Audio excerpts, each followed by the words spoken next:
सभी विद्यार्थियों का फिर से स्वागत है। कोऑर्डिनेशन कंपाउंड टॉपिक हमारा बेटा बात चल रही है। वीबीटी पर हमने पिछला डिस्कशन किया है।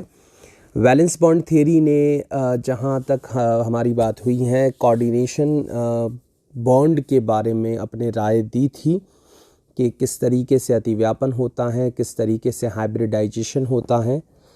आज एक इम्पॉर्टेंट कॉन्सेप्ट पर हम बात कर रहे हैं। एक नई थ्योरी वीबीटी के बाद क्रिस्टल फील्ड थ्योरी, क्रिस्टल क्षेत्र सिद्धांत जिसे हम हिंदी में कहते हैं। बेटा जो वीबीटी थ्योरी है वो जहाँ पर कोऑर्डिनेशन बॉन्ड या कोवलेंट बॉन्डिंग की बात कर रहा है, वहाँ पर क्रिस्टल क्षेत्र सिद्धांत आयनिक बॉन्ड की बात कर रहा है। और वो ये कह रहा है कि जो लिगेंड और जो धातु आयन हैं उनके मध्य स्थिर वैद्युत आकर्षण बल होता है, या हम कह सकते हैं कि उनके बीच आयनिक बॉन्डिंग होती है।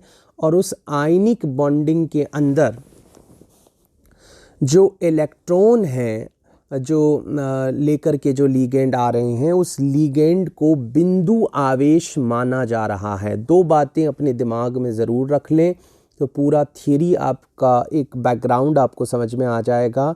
पहली बात जो आपको दिमाग में रखनी है वो ये है कि लिगेंड और धातु आयन के मध्य वैद्युत आकर्षण बल है, यानी आयनिक बॉन्ड बन रहा है अकॉर्डिंग टू CFT।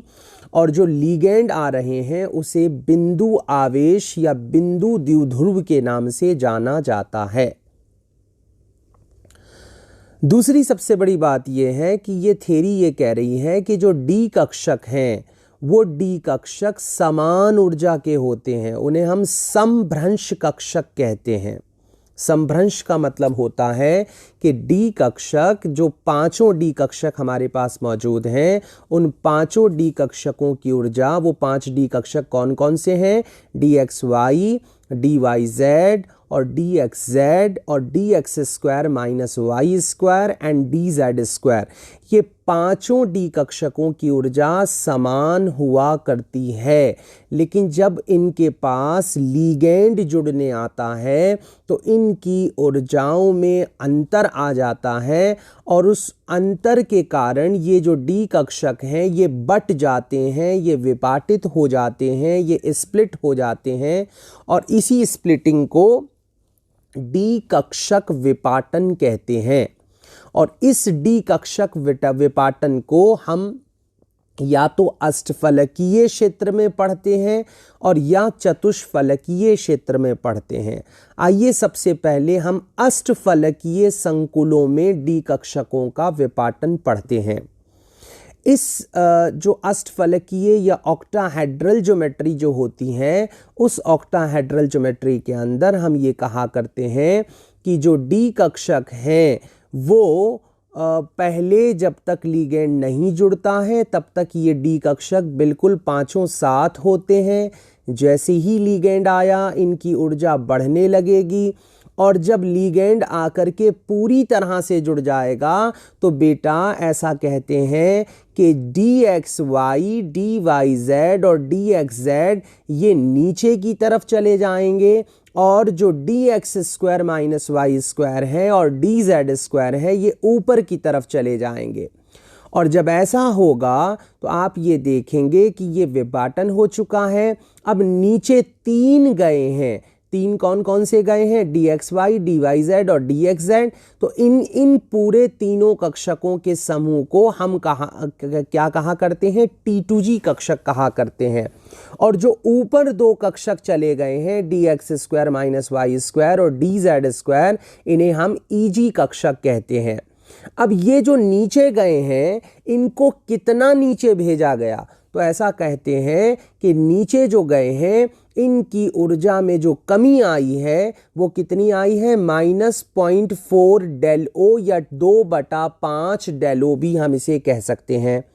जबकि अगर हम बात करें, अब यहाँ पर 2/5 क्योंकि टोटल 5 कक्षक थे, उसमें से 2/5 जो है वो कमी किस में आई है? वो T2G में आई है। तो ऊपर वाले यानी जो EG कक्षक हैं उनके अंदर वृद्धि कितनी हुई है? 0.6 डेल ओ की वृद्धि हो गई है और 1 डेल ओ जो होता है वो 10 DQ के बराबर होता है। तो हम यूं भी कह सकते हैं कि T2G की ऊर्जा में जो कमी आई है वो कितनी होगी, वो 4 DQ होगी और EG की कक्षकों के अंदर जो ऊर्जा में वृद्धि हुई है वो 6 DQ होगी। वापस सुनिएगा बेटा, डी कक्षक पहले साथ रहते हैं, जैसे ही लिगेंड उनके पास आता है उनकी ऊर्जा में वृद्धि होती है और जब वो पूरी तरह से लिगेंड जुड़ जाता है तो डी कक्षक विपाटित हो जाता है, यानी डी कक्षकों के 3 कक्षक वो नीचे की तरफ आ जाएंगे जिसे T2G कहेंगे, DXY, DYZ और DXZ, और 2 कक्षक ऊपर चले जाएंगे जिसे DX² -Y² और DZ² कहेंगे। नीचे वालों की ऊर्जा में कमी कितनी होगी, -0.4 डेलो या 2/5 डेलो, या हम इसे 4 DQ कह सकते हैं। ऊपर वालों में वृद्धि कितनी होगी, 0.6 डेलो, 3/5 डेलो, या हम इसको क्या कह सकते हैं, इसे हम कह सकते हैं 6 DQ के नाम से जान सकते हैं। तो ये बात तो हुई ऑक्टाहेड्रल की, यानी जब 6 लिगेंड हमारे साथ जुड़े हुए हैं तो हम इस तरह के विपाटन के बारे में बात करते हैं। लेकिन जब यही बात हम चतुष्फलकीय के लिए करेंगे तो हम ये कहेंगे कि जो बात हमने यहाँ ऑक्टाहेड्रल में कही थी उसका जस्ट वहाँ पर अपोजिट हो जाएगा, यानी चतुष्फलकीय में ये जो T2G है ये ऊपर चला जाएगा और जो EG है वो नीचे आ जाएगा, यानी EG के स्थान पर T2G चला जाएगा और T2G के स्थान पर EG आ जाएगा, यानी बिल्कुल जस्ट अपोजिट यहाँ पर सिचुएशन हो जाएगी। और एक नई बात जो यहाँ किताब ने गलती की है वो ये है कि यहाँ पर चतुष्फलकीय जो क्रिस्टल क्षेत्र लिगेंड होगा या चतुष्फलकीय जो क्रिस्टल क्षेत्र विपाटन होगा वहां पर जी टर्मिनोलॉजी यूज नहीं की जाती है, यानी इसके साथ जी का इस्तेमाल नहीं होगा। वापस सुनिएगा, ऑक्टाहेड्रल में कमी कितनी आई है T2G में, 0.4 डेलो, लेकिन यहां पर क्योंकि T2G नहीं है, नीचे कौन है, E है, और इस E में कमी कितनी आएगी, -0.6 डेल टी, या टी क्यों कह रहे हैं क्योंकि टेट्राहेड्रल है। वहां वृद्धि कितनी हुई थी, वहां 0.6 वृद्धि थी और यहां 0.6 कमी है, वहां 0.4 कमी थी और यहां पर 0.4 वृद्धि है और यहां पर डेलो की जगह डेल्टा टी कहा जाता है। फिर एक और चीज आप देखें कि जो विपाटन हम यहां दे रहे हैं, जितना विपाटन अष्टफलकीय में होगा उतना विपाटन टेट्राहेड्रल में या चतुष्फलकीय में नहीं होगा। तो इन दोनों के बीच रिलेशंस क्या होंगे, ये याद रखिएगा कि डेल टी जो होगा वो 4/9 डेल ओ होगा। ये बात आपके दिमाग में होनी चाहिए। इस पर्टिकुलर फॉर्मूला पर क्वेश्चन पूछा जाता है कि चतुष्फलकीय विपाटन और अष्टफलकीय विपाटन के मध्य संबंध क्या है, delta T is equal to 4/9 del O होता है। So this is very important. CFT अगले वीडियो में इसमें किस तरह से इलेक्ट्रॉन भरे जाते हैं, प्रबल क्षेत्र लिगेंड और दुर्बल क्षेत्र लिगेंड किस तरह से प्रभावित करते हैं, उस पर हमारी चर्चा होगी।